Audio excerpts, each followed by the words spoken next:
Saudara, dalam kesempatan ini saya ingin mengucapkan terima kasih kepada Bapak dan Ibu Pendeta Gunawan Cahyadi yang memberikan kesempatan buat saya untuk berdiri menyampaikan firman Tuhan sore hari ini. Ini yang ketiga kali dari sepanjang hari ini. Dan juga terima kasih untuk tim pastoral dan pengurus daripada gereja di tempat ini.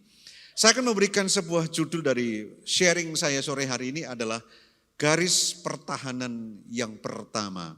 Garis pertahanan yang pertama. Saudara, saya percaya kita semua setuju bahwa di dalam hidup ini kita begitu banyak menghadapi tantangan-tantangan. Betul Bapak Ibu? Ya. Kita menghadapi banyak tantangan, bukan hanya tantangan biasa. Seringkali itu seperti godaan yang bisa menjatuhkan hidup kita. Betul Bapak Ibu? Dan begitu banyak kita hadapi yang namanya godaan, tantangan yang bisa membuat iman kita runtuh, saudaraku. Dan itu seperti mempressure, menekan hidup kita, sehingga hidup kita seperti rasanya, tanda kutip, dalam sebuah tekan yang berat. Pressure, mempressure. Nah, seringkali kita harus sadari bahwa ketika manusia di dalam sebuah tekanan tertentu, yang dimana dia tidak sanggup menghadapinya, dan seringkali muncul ketika dia tidak sanggup menghadapi tekanan itu, muncul sisi yang lain dari kekuatan diri manusia, yaitu kekuatan kedagingannya. Betul tidak Bapak Ibu? Kalau contoh, kalau saudara ditekan, disakiti orang, kemudian Anda dirugikan orang, dihina orang, enggak dianggap orang, enggak dihargai orang. Saudara, pada titik tertentu ketika kita enggak sanggup menghadapi pressure itu, maka daging kita akan muncul dan muncullah yang namanya kemarahan, kebencian, dan dendam. Betul ya? Nah itu seringkali ada di dalam sisi yang lain, di dalam diri kita manusia. Sekalipun kita ini orang percaya, seringkali itu bisa muncul kalau kita nggak kuat menahan, menghadapi pressure, tekanan itu sendiri. Nah hari ini saya ingin mengajarkan Bapak Ibu, mari kita mau belajar untuk mengendalikan tekanan itu dengan baik. Untuk memanage tekanan itu dengan baik. Yang setuju katakan amin, saudara. Karena kita semua tidak ada yang bebas dari tekanan. Kita semua tidak ada yang bebas dari sebuah tekanan tertentu. Kalau di bidang ekonomi mungkin, Bapak Ibu sedang mengalami problem ekonomi. Ekonomi atau keuangan bisa mempressure hidup saudara, menekan hidup saudara pada titik tertentu ketika Anda dan saya nggak kuat, maka muncul kedagingan-kedagingan yang ada dalam diri kita. Akhirnya kita memakai jalan pintas, kita mulai tidak percaya Tuhan sepenuhnya, kita memakai cara-cara yang lain yang kita tahu itu berlawanan dengan iman Kristen. Betul kan? Nah seringkali itu bisa ada dalam diri kita. Nah hari ini kita mau belajar mengendalikan tekanan, pressure yang ada dalam kehidupan kita. Karena kita semua menghadapinya. Termasuk juga Pak Pendeta yang khotbah di tempat ini. Sering kali menghadapi pressure itu. Nah kalau kita bisa memanage, kita bisa mengendalikan tekanan itu, maka hidup kita akan dipimpin oleh Roh Kudus. Katakan amin saudara. Dan kemudian akan muncul buah roh di dalam hidup kita. Buah roh itu apa sih? Buah roh dimulai dengan pertama kasih dan terakhir dengan penguasaan diri. Katakan amin, saudaraku. Jadi kita bisa tetap punya kasih kepada Tuhan. Kita tetap punya kasih kepada manusia dan kita bisa mengendalikan diri kita, menguasai diri kita di dalam pressure itu dan ujungnya yang keluar adalah buah-buah yang baik dari kehidupan kita. Sekalipun kita menghadapi sebuah tekanan itu. Nah, kita mau belajar sore hari ini dalam waktu yang mungkin 30 menit, 35 menit. Kita mau belajar bagaimana kita bisa mengendalikan semua pressure itu sehingga kita mengalami yang namanya inner victory. Kemenangan di dalam diri kita, di dalam batin kita, di dalam manusia dalam kita. Kalau yang di dalam ini kita kuasai, Roh Kudus kuasai, kalau di dalam ini kita bisa kendalikan dengan baik, maka yang keluar akan bermula dari pengendalian yang baik di dalam ini. Setuju Bapak Ibu? Ya. Sehingga kita tetap bisa punya kasih, kita bisa menguasai diri. Nah kita akan lihat Yakobus 4 ayat 1 sampai 10. Cukup panjang ayatnya. Saya sedikit akan mengulas singkat tentang latar belakang ayat ini. Yang ini adalah surat yang ditujukan kepada ke-12 suku bangsa Israel di perantauan, yaitu orang-orang Kristen Yahudi yang tersebar di beberapa tempat. Nah, waktu itu terjadi perselisihan di antara mereka. Terjadi pertengkaran di antara mereka. Karena apa? Karena tekanan kehidupan. Karena ada godaan-godaan juga yang datang dari luar kepada mereka semua. Orang-orang Kristen Yahudi yang tersebar ini, mereka menghadapi tantangan untuk memperjuangkan iman mereka dengan benar. Nah, ketika mereka menghadapi pressure tekanan yang begitu luar biasa, lalu dagingnya nggak kuat, saudaraku. Nah, ketika dagingnya nggak kuat, muncullah kemarahan dan mereka saling bertengkar satu dengan yang lain. Dan saya berharap ini menjadi sebuah pelajaran yang berharga untuk kita bisa mengendalikan pressure, mengendalikan tekanan dengan baik, sehingga yang muncul buah roh, baik di tengah-tengah keluarga, baik di tengah-tengah hubungan kita dengan orang lain, bahkan juga di dalam komunitas gereja. Yang percaya katakan amin ya.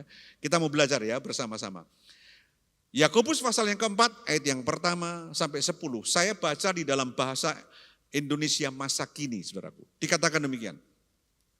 Dari manakah asalnya segala perkelahian dan pertengkaran di antaramu? Bukankah itu berasal dari keinginanmu yang terus saja berperang di dalam dirimu untuk mendapatkan kesenangan dunia. Jadi karena tekanan dan godaan muncul dagingnya jadi beralih fokusnya. Bisa tangkap di sini ya? Oke, berikutnya. Kalian ingin tetapi tidak mendapat. Maka kalian mau membunuh. Kalian bersemangat tetapi tidak mencapai apa yang kalian cari. Maka kalian bertengkar dan berkelahi. Kalian tidak mendapat apa-apa sebab kalian tidak minta kepada Allah. Dan kalaupun kalian sudah memintanya, kalian toh tidak mendapatnya sebab tujuan permintaanmu salah. Apa yang kalian minta adalah untuk kesenangan diri sendiri. Kalian adalah orang yang tidak setia. Tahukah kalian bahwa kalau kalian berkawan dengan dunia, maka kalian menjadi musuh Allah. Jadi barang siapa hendak menjadi sahabat dunia ini, ia menjadikan dirinya musuh Allah. Jangan kira bahwa Alkitab tanpa alasan berkata, di dalam diri kita Allah menempatkan roh yang keras keinginannya. Meskipun begitu, rahmat Allah yang diberikan kepada kita lebih kuat daripada keinginan roh kita itu. Itulah sebabnya di dalam Alkitab tertulis juga, Allah menentang orang-orang yang sombong. Tetapi sebaliknya ia mengasihi orang yang rendah hati. Sebab itu tunduklah kepada Allah dan lawanlah iblis. Maka iblis akan lari dari kalian. Dekatilah Allah dan Allah pun akan mendekati kalian. Bersihkanlah tanganmu kalian yang berdosa dan jernihkanlah hatimu kalian yang bercabang hati. Hendaklah kalian sungguh-sungguh menyesal dan menangis serta meratap. Hendaklah tertawamu menjadi tangisan dan kegembiraanmu menjadi kesedihan. Hendaklah kalian merendahkan diri di hadapan Tuhan, maka Tuhan akan meninggikan kalian. Nah, saudaraku, ini sebuah peristiwa yang sangat luar biasa di mana Yakobus menuliskan surat nasihat ini kepada orang-orang Yahudi Kristen yang ada di perantauan.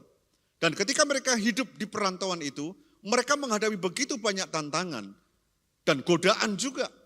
Pressure yang begitu kuat antara iman percaya yang dia pegang dan tantangan dunia, tawaran dan godaan yang ada. Saudara, bukankah ini relevan dengan kita hari ini? Katakan amin, saudaraku. Bahwa kita ini punya prinsip iman yang Tuhan sudah ajarkan di dalam Alkitab. Tetapi kenyataannya kita ada di dunia yang selalu menawarkan hal-hal yang lain. Yang bisa menggoda kita dan seringkali pada saat kondisi seperti ini dihadapkan kepada kita, kita berada di dalam sebuah kondisi yang namanya pressure, tekanan yang begitu luar biasa. Nah, kita diajarkan untuk selalu bisa memanage tekanan-tekanan itu yang datang kepada kita, yang berbenturan dengan iman dan percaya kita. Nah, orang-orang Kristen Yahudi ini mengalami problem yang sangat rumit, saudaraku. Sampai muncul, karena nggak kuat mereka, keinginan-keinginan dagingnya mulai muncul. Dan akhirnya fokusnya bukan lagi ke Tuhan, tapi fokusnya kepada keinginan diri sendiri.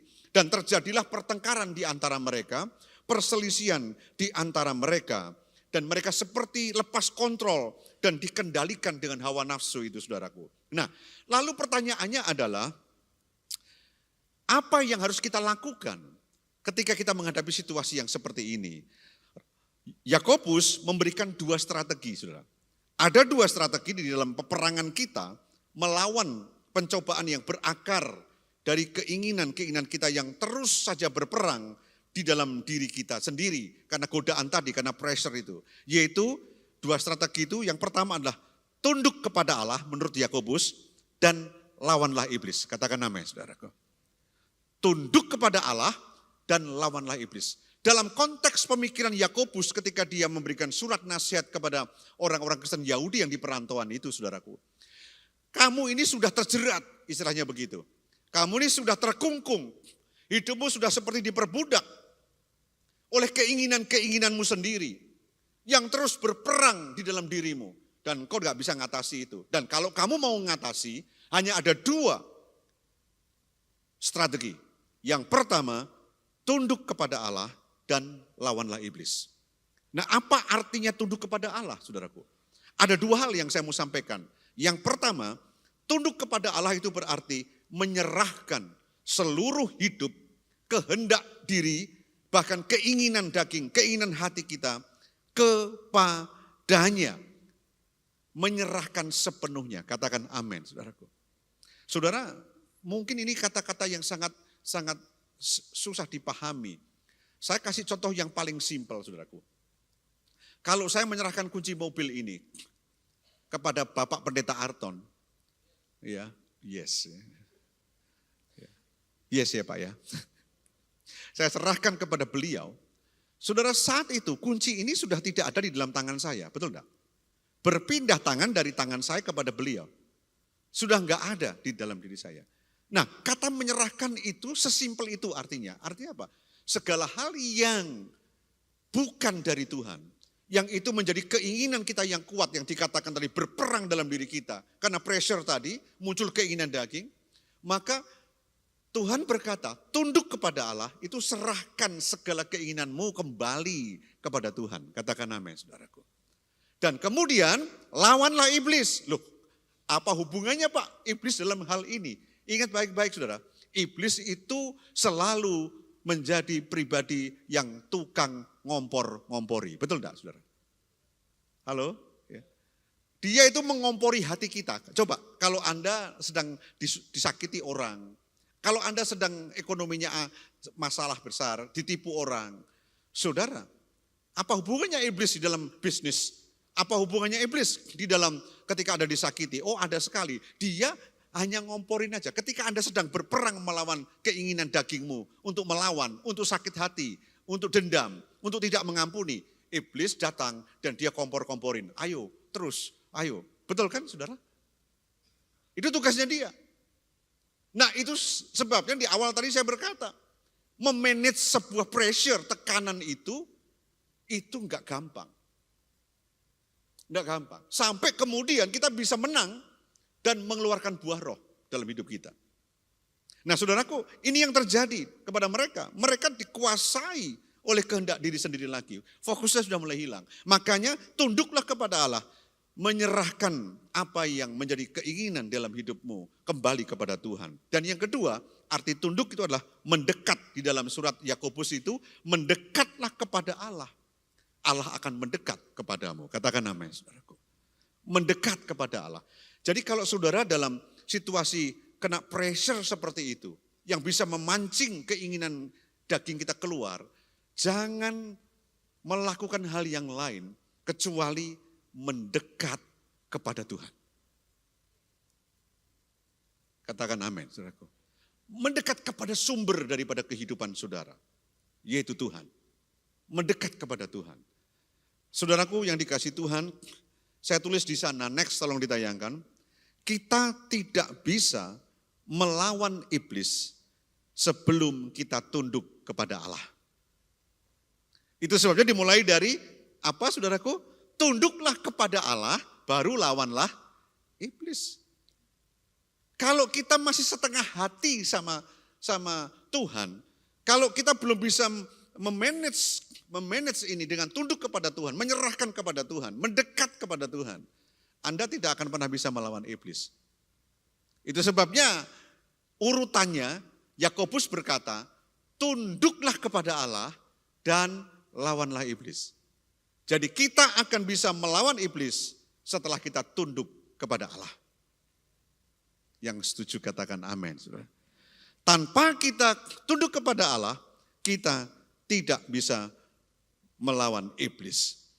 Kenapa bisa demikian, Pastor? Begini, ketika kita tunduk kepada Allah, kita memiliki daya tahan, katakan daya tahan. Endurance, katakan endurance ya. Ketika kita tunduk kepada Allah, kita memiliki daya tahan atau kekuatan untuk melawan iblis. Dan iblis akan lari dari kita. Jadi saudara, kekuatan kita itu bukan dari kita. Kekuatan kita itu dari ketundukan kita kepada Tuhan. Disitulah kita punya endurance, kita punya daya tahan, kita punya kekuatan untuk melawan iblis. Dan iblis akan lari. Orang-orang Kristen Yahudi pada waktu itu yang ada di perantauan itu, mereka mencoba dengan kekuatannya sendiri. Mereka mencoba untuk membiarkan apa yang mereka inginkan seolah-olah benar dalam hidup mereka. Lalu dia berkata berjuang dengan apa yang dia anggap benar. Saudara, itu sebabnya hidup mereka semakin hancur. Dan iman mereka semakin porak-poranda. Oleh sebab itu Yakobus berkata, tunduklah kepada Allah dan lawanlah iblis. Jadi kita nggak akan pernah bisa melawan iblis sebelum kita tunduk kepada Allah. Sebab ketika kita tunduk kepada Allah, maka kita memiliki endurance, daya tahan atau kekuatan untuk melawan iblis. Saya kasih contoh saudaraku, beberapa tahun yang lalu, saya ini suka nge-gym saudara. Walaupun sampai hari ini hasilnya belum ada saudara ya. Anda lihat badan saya kan belum ada bukti tanda-tanda bahwa saya orang yang suka nge-gym kan saudara. Belum ada. Ya. Jadi saya suka nge-gym aja, bukan untuk mencari badan seperti Adirai, itu bukan saudaraku. Ya untuk supaya sehat, ototnya supaya kuat aja. Ya saudaraku, kalau kita melatih tubuh kita seperti di gym gitu ya, kita harus melakukan yang namanya latihan ketahanan. Betul enggak? Latihan ketahanan atau latihan beban. Nah seringkali sang pelatih atau coach daripada di area gym itu ngajari pertama-tama adalah latihan ketahanan, yaitu latihan beban dulu. Ya. Tujuannya apa? Tujuannya untuk membangun kekuatan. Tujuannya untuk membangun daya tahan tubuh kita. Itulah awal ketika daya tahan tubuh kita baik, terus kemudian tubuh kita memiliki kekuatan yang oke, otot-ototnya, baru mengubah bentuk badan kita. Betul enggak? Oke? Nah saudara, kalau Anda enggak mendekat kepada Tuhan, dengarkan baik-baik, enggak akan pernah tercipta daya tahan, endurance, daya tahan dan kekuatan yang baik. Katakan amin, saudara. Nah kalau tidak ada kekuatan dan daya tahan yang baik di otot-otot rohani kita, maka tidak akan pernah bisa mengubah bentuk hidup kita. Sampai di sini? Connect, saudara? Hidup kita akan terus sama, gaya hidupnya juga sama, modelnya sama. Cara berpikirnya sama. Kalau kita enggak mendekat kepada Tuhan. Jadi Yakobus sebenarnya mau ngomong begini. Hai orang-orang Kristen, orang Yahudi Kristen. Mendekat kepada Tuhan. Sebab pada waktu engkau mendekat kepada Tuhan, engkau melatih otot rohanimu, daya tahanmu secara rohani dengan baik. Dan itu akan memudahkan membentuk kehidupan yang berbeda. Katakan amin, saudaraku. Banyak orang ingin berubah. Banyak orang ingin hidupnya berbeda. Tapi kenapa enggak bisa? Selalu enggak bisa, selalu enggak bisa. Karena enggak tunduk kepada Allah dan enggak mendekat kepada Tuhan. Katakan amin, saudara. Itu sebabnya ketika Anda tunduk kepada Allah, ketika Anda mendekat kepada Allah, Anda sedang dibawa untuk memiliki daya tahan, endurance, kekuatan, otot-otot rohanimu kuat. Ketika otot-otot rohanimu kuat, itulah yang akan membentuk kehidupan kita yang baru. Sampai di sini tangkap sesuatu, saudara. Maka jangan pernah remehkan doa, saudaraku. Yang setuju katakan amin ya. Jangan pernah remehkan yang namanya worship. Jangan pernah remehkan yang namanya baca Alkitab. Jangan pernah remehkan itu. Karena itulah bentuk-bentuk yang kelihatan mendekat kepada Tuhan.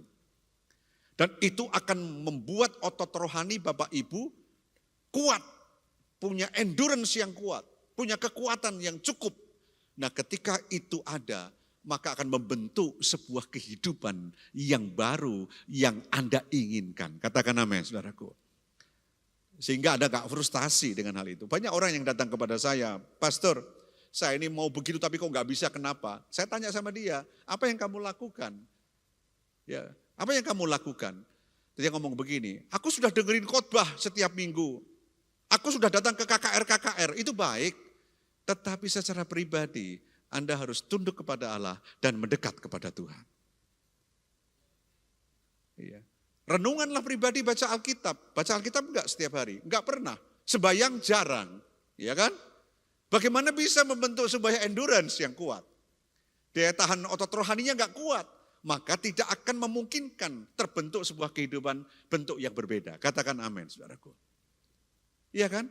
Coba kalau Anda pergi ke nge-gym. Anda enggak pernah nge-gym, datang ke coachnya, lalu berkata, tolong coach, bentuk badan saya, ubah bentuk saya, supaya seperti ini, seperti begini. Saudara, kalau Anda tidak latihan ketahanan dulu, nggak akan pernah bisa. Amin.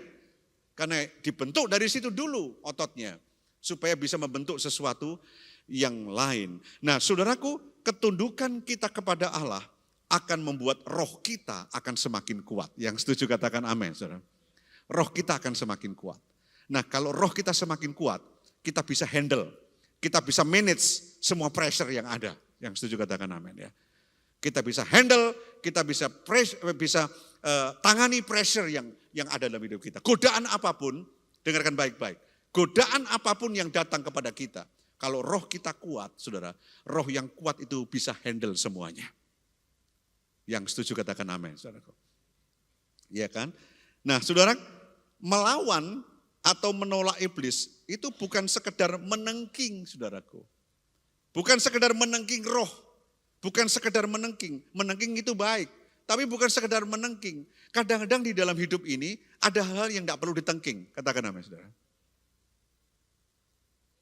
Halo? Tidak semuanya harus ditengking, saudara. Tidak semuanya harus ditengking.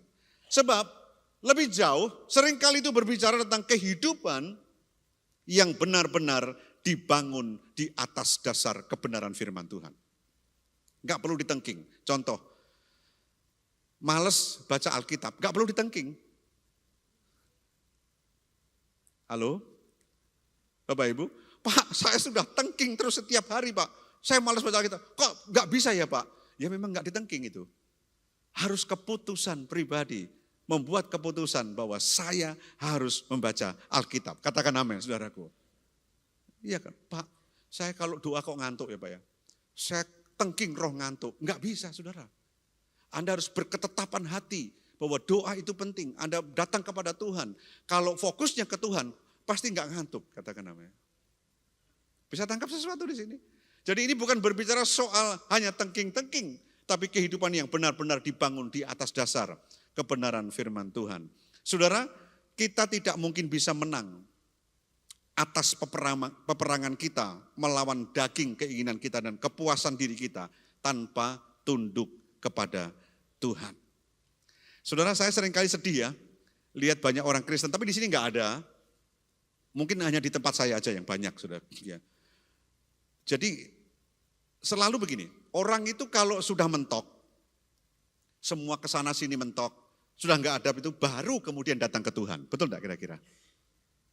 Ada enggak di sini kira-kira Bapak Ibu? Oh, diam semua, enggak ada. Ya. Enggak ada. Di tempat saya banyak, saudaraku. Jadi seringkali kalau sudah mentok, baru datang ke Tuhan. Kalau sudah mentok, baru berdoa. Kalau sudah mentok, baru nyembah Tuhan. Kalau sudah mentok, seolah-olah saudara, doa Tuhan itu adalah pertolongan yang terakhir. Dan kalau hari ini ada yang berpikir seperti itu, mari kita ngubah semuanya. Anda akan terlambat. Anda akan terlambat ketika datang ke Tuhan, berdoa, membaca Alkitab, ditaruh di baris terakhir. Anda akan terlambat semuanya. Harusnya bukan di terakhir. Katakan amin, saudaraku. Nah, seorang yang bernama Oswald Chambers berkata demikian. kita cenderung menggunakan doa sebagai upaya terakhir. Tetapi Tuhan ingin doa menjadi garis pertahanan pertama kita. Katakan amin, saudaraku. Jadi sebelum Anda lakukan apapun, sebelum godaan datang, dengarkan baik-baik. Sebelum tantangan itu menghimpitmu, sebelum pressure itu begitu kuat, sebelum Anda lakukan apapun, datang ke Tuhan dulu. Yang setuju katakan amin, saudaraku. Itu adalah garis pertahanan kita yang pertama, saudaraku. Kalau garis pertahanan kita yang pertama itu clear, dibangun dengan baik, maka semua ke depan tantangan yang Anda hadapi, Anda dimampukan Tuhan untuk melewatinya dengan baik. Seringkali doa, baca Alkitab, datang ke Tuhan, itu seringkali menjadi solusi yang terakhir ketika semua sudah mentok. Tapi seorang hamba Tuhan yang bernama Oswald Chambers berkata, kita cenderung menggunakan doa sebagai upaya terakhir. Tetapi Tuhan ingin doa menjadi garis pertahanan pertama kita. Tuhan ingin kita selalu berdoa sebelum melakukan apapun. Setuju? Duh, kok diam semua Bapak Ibu? Setuju? Siapa yang setuju? Angkat tangan Bapak Ibu ya. Mari kita kasih tepuk tangan buat Tuhan kita yang luar biasa. Jadi Tuhan ingin kita berdoa sebelum melakukan apapun. Berserah dan tunduk kepada Tuhan bukanlah upaya terakhir, saudaraku. Namun garis pertahanan kita yang pertama.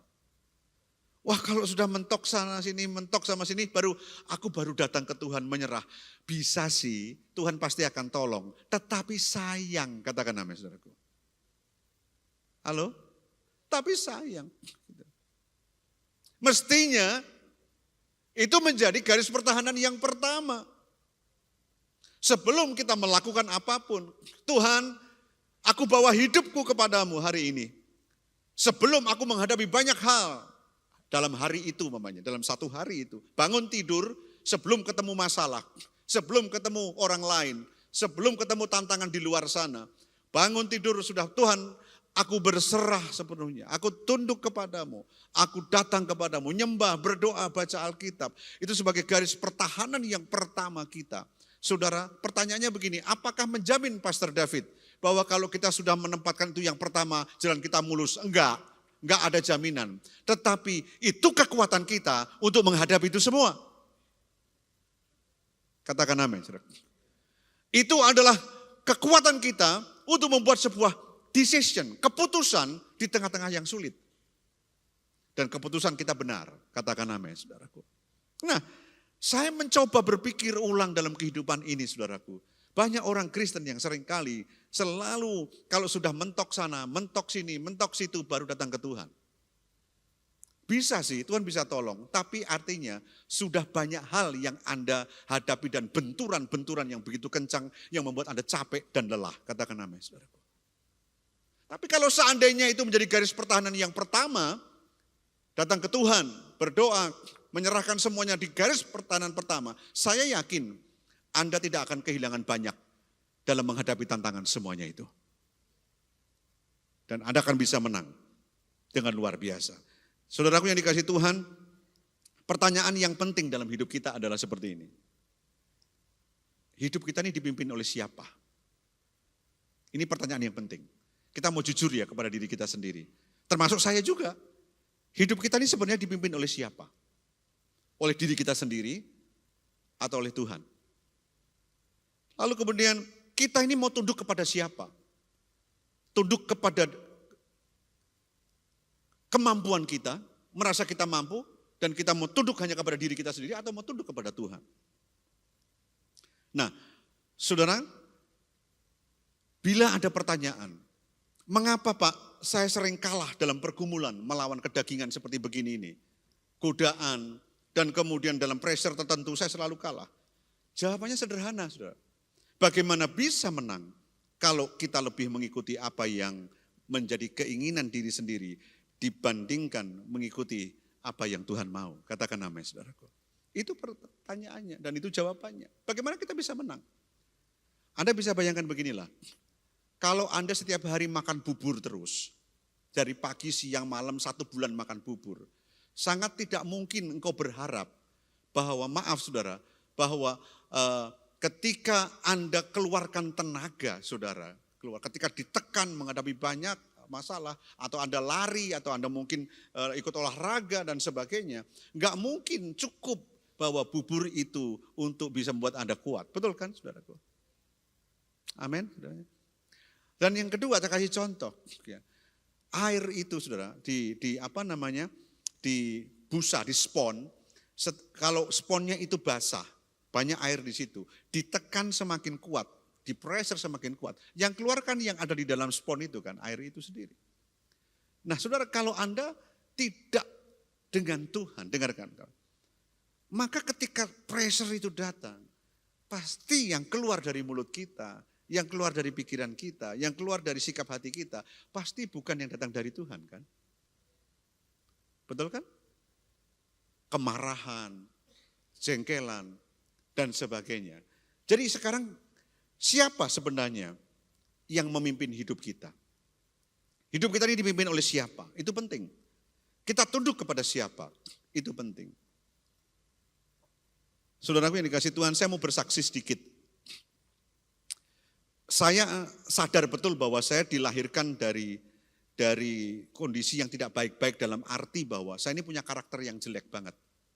Waktu saya SMP, SMA, teman-teman saya tahu waktu itu bahwa saya ini punya karakter yang sangat jelek. Saya ini pendendam, orangnya pendendam. Jadi enggak gampang melupakan kesalahan orang lain. Jadi setiap kali orang melukai hati saya, menyakiti saya ingat dan saya tidak akan pernah lupa. Dan bahkan jahatnya, saudara, jahatnya adalah kalau ada kesempatan, saya ingin membalasnya. Itu seperti itu jahatnya dalam hati. Nah pertanyaannya begini, siapa yang ngajari saya seperti itu? Enggak ada kan? Papa saya baik-baik kok, mama saya baik-baik, enggak pernah ngajari seperti itu. Tapi itu ada dalam diri saya. Saudaraku, saya berusaha sekuat tenaga saya untuk lepas daripada masalah ini. Enggak bisa. Sampai saya ketemu Tuhan. Dan saya tunduk kepada Tuhan. Dan saya menyediakan hidup saya dipimpin oleh Dia. Dan saya tunduk kepada Dia. Step by step saat ini. Hidup saya berubah. Katakan amin, saudaraku. Hari ini kalau orang ngomong sama saya, ini istri saya saksinya. Ada begitu banyak orang selalu ngomong gini, kok Pak David itu sabar banget, gak pernah saya lihat marah, sabar, tenang, di perlawanan gini juga sabar. Sudah dia gak tahu, saya sebenarnya pendendam dulunya, katakan amin. Ya. Kalau istri saya ini, yang mendampingi saya 31 tahun usia pernikahan kami. Dan dia bisa ngomong kepada anak-anak, saya punya anak 4, 3 perempuan 1 laki. Dia ngomong sama, istri saya ngomong sama anak-anak, bilangin, papimu itu sabar loh. Saya bingung. Ya. Sabar dari mana? Dulu saya enggak begitu. Tapi orang lihat saya sabar. Tapi saya juga sadar, iya kok saya kok jadi bisa menguasai diri, bisa handle, bisa mengendalikan diri semua dalam pressure-pressure tertentu. Sekali lagi saya berkata, iblis kan tukang ngomporin kan. Pokoknya kalau kita enggak bisa tunduk kepada Allah, kita enggak punya kemampuan untuk mengusir setan. Katakan amin, saudara, dari hidup kita. Nah, kuncinya di situ. Dan saya belajar Alkitab, saudaraku. Bukan saya hebat, tapi Alkitab mengajarkan itu. Makanya Yakobus berkata, tunduk kepada Allah, baru kamu lawan iblis. Ya. Jadi saudara, ketika kita tunduk kepada Tuhan, maka kita mendapatkan pimpinan dan arahan dari Tuhan. Sesungguhnya Tuhanlah yang memimpin hidup kita. Katakan amin, saudaraku. Jadi ketundukan kita kepada Tuhan itu menunjukkan bahwa kita siap dipimpin dan diarahin Tuhan, saudaraku. Setuju Bapak Ibu? Dan hari ini kalau saya berubah dari pendendam, kemudian bisa sabar, bisa mengasihi orang dan sebagainya, sekalipun orang itu menyakiti saya, ya karena saya tunduk kepada Tuhan. Bukan saya hebat, saya tunduk kepada Tuhan. Tuhan yang hebat itu memberikan pimpinan dan arahan dalam hidup saya. Katakan amin, saudaraku. Bukan saya yang hebat, Tuhan yang hebat itu. saudaraku yang dikasih Tuhan. Dan ada berkat-berkat dari ketundukan kita kepada Tuhan. Jadi ketika kita tunduk kepada Tuhan, maka hidup kita akan dipenuhi dengan hikmat dan kebijaksanaan, saudaraku. Cara mengalahkan pressure, tekanan dalam hidup kita adalah dengan hikmat dan kebijaksanaan. Tapi hikmat dan kebijaksanaan kita dapatkan dari mana? Dari tunduk kepada Tuhan. Katakan amin, saudaraku. Makanya Yakobus itu bagus. Tunduklah kepada Allah. Baru kamu bisa lawan iblis. Tunduk. Kalau kamu tunduk, engkau akan dipenuhi hikmat dan kebijaksanaan. Dipimpin, diarahin Tuhan. Nah, saudara, orang yang tunduk kepada Tuhan akan dipenuhi dengan hikmat dan kebijaksanaan. Nah, ketika dia dipenuhi dengan hikmat dan kebijaksanaan, maka yang pertama, maka orang ini akan sangat berhikmat dan bijaksana dalam memilih lingkungannya. Katakan amin, saudaraku. Saudara, kalau Anda ingin hidup benar, bisa menguasai diri, ya jangan kumpul sama orang-orang yang temperamennya seperti begitu. Katakan amin, saudaraku. Betul enggak? Saya tidak melarang Anda bergaul dengan banyak orang. Anda boleh bergaul kepada banyak orang. Tetapi untuk membuat hidupmu bertumbuh secara iman, Anda harus punya lingkungan yang sehat. Yang setuju katakan amin. Amin. Ya. Kalau Anda ingin memiliki kehidupan iman yang sehat, lalu Anda kumpul dengan orang-orang yang tidak mendukung itu, sangat berbahaya sekali. Kecuali Anda punya visi bahwa Anda kuat, Anda yakin betul lewat imanmu bisa mempengaruhi hidup orang itu. Katakan amin. Tapi yang pertama, kita harus bisa memilih lingkungan kita.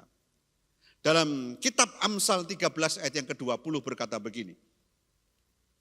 Orang yang bergaul dengan orang bijaksana akan menjadi apa, saudara? Ayo kita baca, ayo. 1, 2, 3. Orang yang bergaul dengan orang bijaksana akan menjadi bijaksana.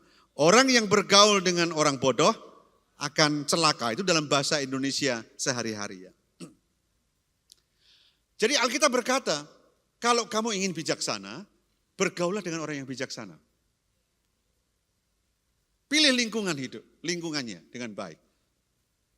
Tapi kalau Anda sudah kuat, Anda ingin bergaul dengan siapa saja, buat orang lain menjadi bijaksana seperti Anda bijaksana. Amin Bapak Ibu. Kadang-kadang ada orang yang ngomong kepada saya, datang kepada saya, Pak David, dia seorang yang pemabuk. Dia datang kepada saya, Pastor David, saya kok jatuh minum lagi. Saya tanya sama dia, kamu bergaul sama siapa? Sama peminum juga? Ya sama kan. Gitu. Katakan amin, saudara. Kalau kamu sudah kuat, kamu sudah oke, sudah bisa ngalahkan itu semua, kamu datang kepada mereka dan buat mereka menjadi seperti kamu, itu baru bagus. Katakan amin, saudaraku. Kalau Anda sedang berjuang untuk membangun kehidupan yang lebih baik, Anda harus pilih lingkungan Anda yang mendukung untuk Anda bisa membangun kehidupan yang baik. Setuju Bapak Ibu? Ya. Saudara, saya ini dulu orang yang nakal, saya nggak malu cerita ini. Saya ini dulu nakal, waktu SMP, SMA nakal banget. Sehingga saya terlibat dalam perkelahian-perkelahian di dalam geng-geng zaman itu, saudaraku. Waktu saya masih SMP, SMA. Teman-teman saya orang-orang yang seperti begitulah. Orang yang seperti itu. Pada waktu saya bertobat, pada waktu saya terima Yesus, langsung saya agak menjaga jarak dengan teman-teman saya yang seperti kehidupannya seperti kayak begitu itu, seperti saya dulu gitu. Saya menjaga jarak. Bukan sombong, tapi saya tahu untuk bisa mengubah, membawa hidup saya lebih baik, lebih kuat dan lebih baik. Saya harus butuh lingkungan yang sehat untuk menolong saya. Yang setuju katakan amin. Sampai kemudian setelah saya kuat beberapa tahun, saya ketemu sama mereka, istri saya saksinya. Saya ketemu dengan mereka yang orang-orang nakal luar biasa. Ketika dia tanya, kamu jadi apa sekarang? Dia tanya kepada saya bilang, saya jadi pendeta. Masa kamu jadi pendeta? Kamu dulu kan begini. Ya tapi memang kenyataannya jadi pendeta. Saudara, satu demi satu, hari ini mereka dari kepercayaan lain, Satu demi satu, mereka terima Yesus sebagai Tuhan dan Juru Selamat. Ada yang datang ke kantor saya di Kota Ungaran. Di kantor saya, teman saya dulu badannya gede, lebih tinggi dari Pak Arton itu. Lebih tinggi, badannya lebih besar, tatoan banyak. Saya pikir dia datang ke kantor saya mau ngapain. Ternyata dia cerita, sambil nangis lagi di kantor. David, aku sekarang sudah bertobat, aku terima Yesus, aku lihat hidupmu menjadi inspirasi buat aku. Ternyata Tuhan masih bisa terima aku, katakan amin saudaraku. Dan sekarang dia layani Tuhan. Seluruh keluarganya yang berkepercayaan lain, terima Yesus semuanya saudaraku. Ya itu, tapi jangan kalau lagi Anda membangun sesuatu untuk kehidupanmu yang lebih baik, sedang berjuang, pilih lingkungan yang mendukung Anda untuk bisa berjuang. Katakan amin saudaraku. Nah, kalau Anda tunduk kepada Allah, maka Tuhan akan memberikan hikmat dan bijaksana. Hikmat dan kebijaksanaan inilah yang akan membuat saudara bisa memilih lingkungan. Katakan amin saudaraku. Memilih lingkungan yang ada. Pilihlah orang-orang yang tepat di sekeliling kita, agar kita bisa menjalani hidup sesuai dengan yang Tuhan inginkan. Kelilingi kita dengan orang-orang yang akan membantu kita untuk hidup sesuai dengan firman Tuhan. Amin Bapak Ibu. Kalau Anda tunduk kepada Allah, maka Anda akan bisa memiliki hikmat dan kebijaksanaan. Yakobus menasehati orang-orang Yahudi yang ada di sana, tunduk kepada Allah, supaya kamu punya hikmat dan kebijaksanaan, sehingga bisa memilih orang-orang yang membantu saudara untuk bisa bertumbuh dengan baik. Katakan amin saudara. Di tengah-tengah pressure yang ada. Yang kedua, ketika Anda tunduk kepada Tuhan, ketika Anda menjadi orang yang berhikmat dan bijaksana, maka Anda akan punya kemampuan untuk memperbaiki kebiasaan kita. Kebiasaan yang seperti apa? Saudara, setiap kita ini punya kebiasaan yang buruk. Perbaiki kebiasaan kita yang buruk untuk membuat pengendalian diri kita lebih mudah. Katakan amin, saudaraku. Saya pendeta, saudara, tapi saya bukan malaikat. Kalau Bapak Ibu lihat, kaki saya kan masih nempel di karpet ini kan, saudara. Enggak terbang-terbang begitu. Artinya saya masih manusia. Dan saya sadar, saya punya kebiasaan-kebiasaan yang tidak baik sebagai manusia, walaupun saya pendeta. Tapi ketika saya tunduk kepada Allah, maka hikmat itu Tuhan berikan kepada saya, kebijaksanaan Tuhan berikan kepada saya, sehingga saya dimampukan untuk memperbaiki kebiasaan yang buruk. Kalau saya bisa memperbaiki kebiasaan yang buruk, maka itu akan menolong dalam hal pengendalian diri dalam hidup saya. Yang setuju katakan amin, saudaraku. Sehingga saya punya pengendalian diri yang lebih mudah. Kalau saya bisa memperbaiki, mengkoreksi kebiasaan saya yang buruk. Saudara, suami, istri selalu bukan manusia yang sempurna. Yang setuju katakan amin. Ya. Ada kebiasaan-kebiasaan yang buruk satu di antara yang lain. Antara suami atau istri, dua-duanya lah. Tapi saudaraku, kalau dua-duanya tunduk kepada Tuhan, ya, tunduk kepada Tuhan, menyerahkan hidupnya sepenuhnya kepada Tuhan, Tuhan akan memberikan hikmat dan kebijaksanaan dalam hidupnya. Sehingga mengenali kebiasaan yang buruk. Dan kemudian dimampukan untuk memperbaiki diri. Sehingga kita punya pengendalian diri yang jauh lebih baik dalam hidup ini. Yang setuju katakan amin.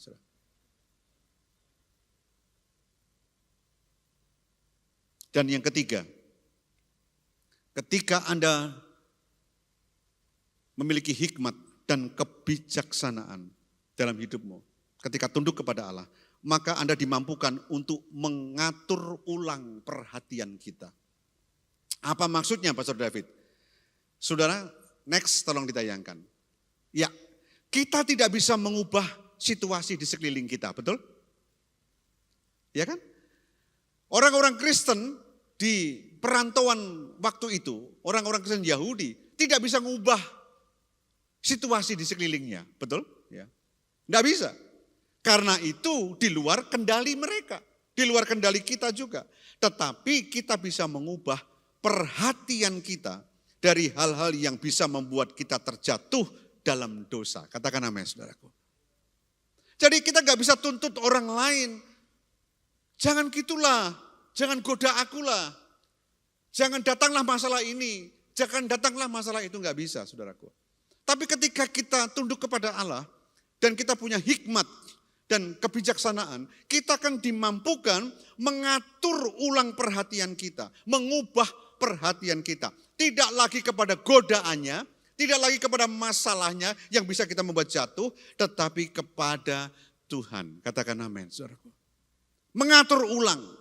Dan kuncinya adalah, mengatur ulang itu kuncinya apa Pak? Eliminasi atau buanglah segala hal yang mengalihkan perhatian kita kepada hal-hal yang seharusnya kita perhatikan. Jadi kalau namanya godaan, itu seringkali mencoba mengalihkan perhatian kita dari hal yang sesungguhnya. Katakan amin, saudaraku ya. Iya kan? Contoh, kalau Anda mau dengar khotbah seperti ini. Sebenarnya kan fokusnya, tujuan utamanya kan dengar khotbah. Betul enggak Bapak? Tapi kadang-kadang ada gangguan-gangguan yang bisa mengalihkan perhatian kita bukan kepada yang utama ini, bisa kepada yang lain. Nah, makanya dikatakan eliminasi. Buanglah semua yang menarik perhatian, yang mengambil perhatian, yang mengalihkan perhatian Anda kepada hal yang utama. Katakan amin, saudaraku. Buanglah. Dan yang seharusnya yang kita perhatikan adalah firman Tuhan atau Tuhan Yesus dan perkataannya. Katakan amin, saudara. Itu yang kita perhatikan. Apa sih yang dikatakan firman Tuhan? Oh, ini enggak boleh. Apa sih yang dikatakan firman Tuhan? Oh, ini enggak boleh. Ini enggak boleh. Ini enggak boleh. Fokusnya ke situ. Ketika Anda ke situ, maka Anda tidak distraksi. Katakan amin, saudaraku. Tangkap sesuatu di sini. Bapak Ibu Saudara sekalian, dengan cepat saya akan sampaikan. Kuncinya di atas semua itu, Yakobus berkata, hendaklah kalian rendah hati, katanya di dalam ayat yang kita baca di awal tadi. Rendah hati, karena kalian akan ditinggikan. Jadi kerendahan hati itu penting. Untuk hidup menyerahkan diri kepada Tuhan, tunduk kepada Allah, itu dibutuhkan yang namanya kerendahan hati. Saudaraku, next tolong deh ya itu. Kerendahan hati bukanlah simbol kelemahan dari seseorang, tetapi merupakan nilai tertinggi di hadapan Tuhan. Saudara, makanya Tuhan berkata begini, Tuhan itu meninggikan siapa? Tuhan itu akan meninggikan orang-orang yang rendah hati. Ya kan? Itu adalah sesuatu yang tertinggi, nilai yang tertinggi di hadapan Tuhan. Kerendahan hati adalah sifat yang jika dimiliki akan memunculkan sifat-sifat mulia yang lain. Kalau Anda rendah hati, rendah hati itu sifat. Kalau Anda punya sifat rendah hati, maka itu akan memunculkan sifat-sifat mulia yang lain dalam hidup saudara. Wow, Yesus itu rendah hati. Setuju? Ya? Maka sifat-sifat yang lain yang mulia ada padanya. Katakan amin, saudaraku. Kalau Anda rendah hati, maka sifat-sifat yang mulia yang lainnya itu akan muncul dalam hidup saudara. Saudaraku, Billy Graham pernah berkata begini, jujurlah tentang kelemahan Anda dan mintalah Tuhan untuk membantu Anda mengatasinya sehingga Anda dapat melayani Kristus dengan lebih efektif, dikatakan demikian. Billy Graham berkata, jujurlah tentang kelemahan Anda dan mintalah Tuhan untuk membantu Anda mengatasinya sehingga Anda dapat melayani Kristus dengan lebih efektif. Jadi ternyata melayani Tuhan lebih efektif itu dibutuhkan kerendahan hati, saudara. Tadi saya berkata, kalau sifat rendah hati hidup dalam diri kita, maka sifat-sifat mulia yang lain akan ada di dalam hidup kita. Katakan amin, saudara. Dalam hubungan apapun, hubungan suami istri, kalau saling rendah hati satu dengan yang lain, maka ada sifat-sifat mulia yang muncul lain nanti. Dalam hubungan di gereja, dalam hubungan berbisnis, kalau saling rendah hati, dalam komunitas saling rendah hati, maka saudara, pada sifat rendah hati itu ketika ada dalam hidup saudara, maka itu akan memunculkan sifat-sifat mulia yang lain. Dan dalam hubungan pernikahanmu akan luar biasa. Dalam hubunganmu dengan orang lain akan luar biasa. dalam hubunganmu dengan bisnis, di tempat bisnis akan jadi luar biasa. Yang setuju katakan amin, saudaraku. Saudara, saya adalah orang yang suka membangun hubungan. Saya nggak peduli, dia berbeda dengan saya, prinsipnya mungkin berbeda, mungkin dia punya pandangan yang lain, dia berbeda dengan saya, enggak masalah buat saya. Tapi saya suka membangun sebuah relationship. Justru di tengah keberbedaan itulah tantangan kerendahan hati itu perlu dibuktikan. Oh, diam semua Bapak Ibu ya. Amin. Dan kalau kita bisa rendah hati menerima mereka dalam sebuah relationship yang sehat, maka akan muncul sifat mulia yang lain dalam hubungan itu nanti. Dan saya nggak suka, nggak kepingin, ya, nggak kepingin ada musuh. Maksudnya musuh itu begini, kalau orang nggak suka sama saya mungkin ada, tetapi saya nggak mau saya tidak menyukai orang. Bisa ngerti saudara? Oke? Saya nggak ingin ada musuh di dalam hati saya itu. Oh dia musuh, oh dia orang yang nggak bisa dengan saya. Enggak, saya nggak ngomong begitu. Saya nggak mau begitu, saudaraku. Saya ingin membangun sebuah relationship. Justru disitulah kerendahan hati diuji. Katakan amin, saudara ya. Saudara, janganlah menjauh dari Tuhan. Tunduklah dan berserahlah kepada Tuhan. Maka kemuliaannya semakin dinyatakan dalam diri kita dan melalui kita. Dan saya tutup dengan ini. Saudara, ketika orang memilih untuk menjauh dari api, contoh nih, api itu kan panas kan? Ketika saya menjauh dari api, apakah api kemudian menjadi dingin? Tidak. Api tetap memberikan kehangatan, cuma saya yang dingin, betul kan? Saya ulangi lagi supaya saudara tangkap. Ketika saya memilih untuk menjauh dari api, ketika orang memilih untuk menjauh dari api, apakah api tiba-tiba berubah gara-gara kita menjauh dari api, lalu apinya dingin? Enggak, api tetap memberikan kehangatan, cuma kita yang menjauhlah yang dingin, katakan amin. Lalu kemudian ketika orang memilih untuk menjauh dari cahaya, dari terang, apakah kemudian ketika kita menjauh, lalu cahaya itu jadi tidak terang? Cahaya tetap terang, tetapi kita yang jauh dari cahaya itu berada dalam kegelapan, kan gitu kan? Itu juga terjadi ketika orang menjauh dari Tuhan. Apakah ketika engkau dalam pressure itu, tekanan itu, dalam pergumulan yang saya katakan tadi, Anda mau mendekat kepada Tuhan atau menjauh? Apakah dengan Anda menjauh, lalu dia bukan Tuhan? Enggak, dia tetap Tuhan. Cuma Anda berada jauh dari dia dan tidak punya kekuatan apa-apa. Tapi ketika Anda mendekat kepada Tuhan, maka Anda dapat kekuatan yang dari Tuhan. Kalau menjauh rugi, katakan amin saudara. Sama seperti api tadi. Api tetap panas. Anda mau jauhi dia tetap api yang panas. Cuma Anda yang dingin. Sama seperti cahaya. Cahaya tetap memberikan terang. Tapi ketika Anda menjauh dari cahaya, apakah cahaya akan redup? Tidak. Anda yang berada dalam kegelapan. Kan lebih baik kita mendekat kepada cahaya. Mendekat kepada api. Dan mendekat juga kepada Tuhan. Katakan amin saudaraku. Enggak ada ruginya. Makanya Yakobus berkata, mendekatlah kepada Tuhan. Katakan amin saudaraku.